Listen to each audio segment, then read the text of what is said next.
Morning student. आज हम chapter 4 का मोस्ट इम्पोर्टेंट क्वेश्चन 4.3 का करेंगे, जिसके तहत आप लोगों से 3 टाइप के क्वेश्चन पूछे जाते हैं। जिसमें पहला टाइप है कि आपसे पूछा जाता है कि एरिया ऑफ ट्राइंगल क्या होगा। दूसरा आपसे पूछा जाता है कि बिंदु ए बी सी संरेखी हैं कि नहीं है। और तीसरा टाइप आपसे पूछा जाता है कि दो बिंदुओं से होकर जाने वाली रेखा का समीकरण ज्ञात कीजिए। मोस्ट इम्पोर्टेंट एक्सरसाइज है। इससे रिलेटेड 2019 में भी बोर्ड परीक्षा के अंदर क्वेश्चन पूछा गया था, इसलिए आप इसको ध्यान से समझिए। कि कहता है कि यदि आपके पास, आपको जैसे आप कक्षा 10 में भी पढ़ते हैं कि ए बी सी आपके पास कोई ट्राइंगल है और इसके कोऑर्डिनेट x1 y1 और b के निर्देशांक x2 y2 और c के निर्देशांक x3 y3 हों, तो सारणिक की सहायता से हम त्रिभुज का क्षेत्रफल निम्न सूत्र से ज्ञात कर सकते हैं। तो इसके लिए आप लोगों को एरिया ऑफ ट्राइंगल निकालने के लिए डिटर्मिनेंट्स का प्रयोग कैसे करेंगे कि 1/2 आप चाहो तो इस रो को 1 1 1 को पहले लिख सकते हैं, आगे पीछे लिखने से कोई फर्क नहीं पड़ता। इसलिए पहला जो कॉलम बनेगा 1 1 1, दूसरे कॉलम में आएगा x1 x2 x3 और तीसरे कॉलम में आएगा y1 y2 y3। तो इस बहुत ही आसान सा सूत्र है, डिटर्मिनेंट्स को सॉल्व करना आप लोगों को आता है।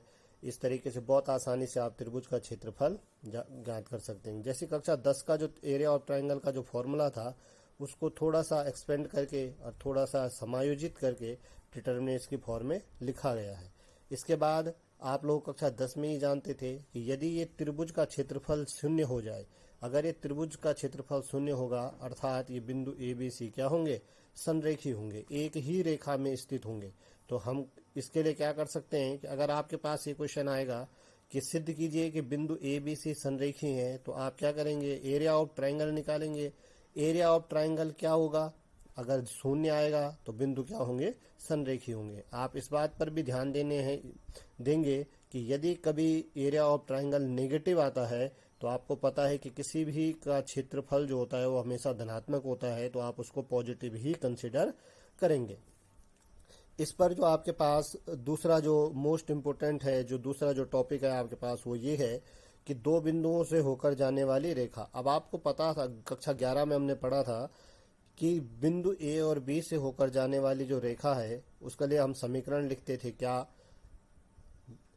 y2 minus y1 is equal to y2 minus y1 upon x2 minus x1 into x2 minus x1। अब ये समीकरण आपने कक्षा 11 में निर्देशांक ज्यामिति के अनुसार पढ़ा था।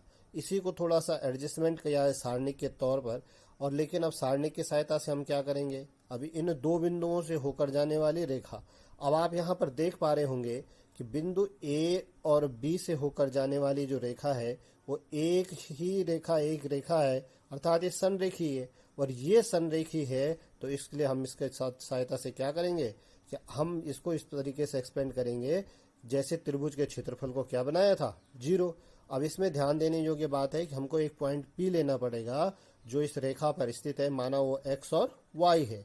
तो हमने एक पॉइंट P लिया जो जिसके कोऑर्डिनेट x और y हैं। तो सारणी की सहायता से हम क्या करेंगे कि पहली रो को बनाएंगे x y और 1, दूसरी रो को बनाएंगे x1 y1 और 1, और तीसरी रो को बनाएंगे x2 y2 और 1। और अगर इसको ये बराबर होगा 0, तो यहाँ से हमको एक रेखा का क्या मिल जाएगा, समीकरण।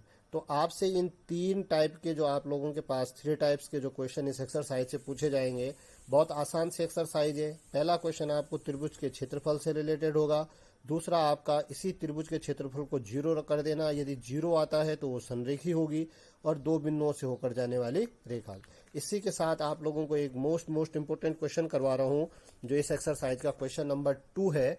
इस क्वेश्चन नंबर 2 को देखिए कि आपके पास दिया है कि सिद्ध कीजिए कि बिंदु ए जिसके coordinate a, b plus c है, ये b प्लस सी, b, c प्लस a है और c के निर्देशांक c, a प्लस b है, और सिद्ध कीजिए ये संरेखी है। अभी हमने पढ़ा कि अगर ये तीनों बिंदु संरेखी होंगे तो इसके लिए हमें क्या करना पड़ेगा, त्रिभुज के क्षेत्रफल को 0 लाना पड़ेगा। तो अगर ये त्रिभुज का क्षेत्रफल 0 होगा तो निश्चित है ये तीनों बिंदु क्या होंगे, संरेखी होंगे। त्रिभुज के क्षेत्रफल का जो फॉर्मूला था, अभी मैंने आपको नोट करवाया था। त्रिभुज के क्षेत्रफल का फॉर्मूला क्या था, 1/2 1 1 1 x1 x2 x3 y1 y2 y3।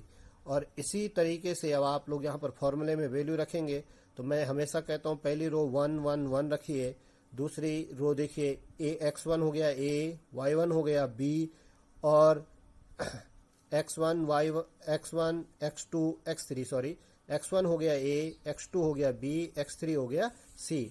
और इसी तरीके से y1 हो गया b प्लस सी, y2 हो गया c प्लस ए, और y3 हो गया a प्लस बी। अब इस डिटर्मिनेंट्स को सरलता से सॉल्व करने के बजाय हमने लास्ट एक्सरसाइज में प्रॉपर्टीज पढ़ी थी, कुछ प्रॉपर्टी पढ़ी थी, उनको ध्यान में अगर आपको होगा, यदि हम देखिए R1 और R2 और R3 को जोड़ देते हैं तो हमें एक सभी टर्म ये बन जाएंगे a प्लस बी प्लस सी।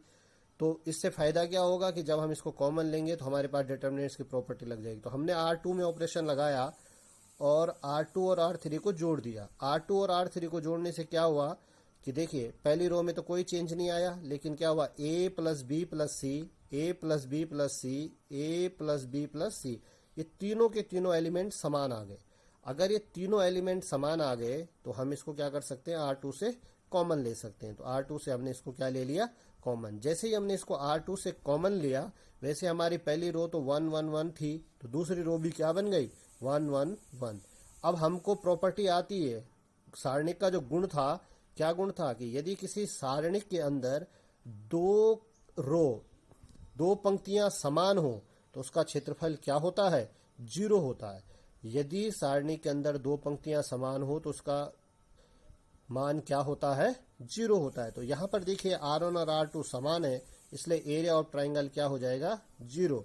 और अगर एरिया ऑफ ट्राइंगल 0 हो गया तो निश्चित है बिंदु ABC क्या हो जाएंगे, संरेखीय हो जाएंगे। इस तरीके से आप इस एक्सरसाइज को सॉल्व कीजिए। यदि कोई दिक्कत होती है तो पूछ लीजिए। धन्यवाद।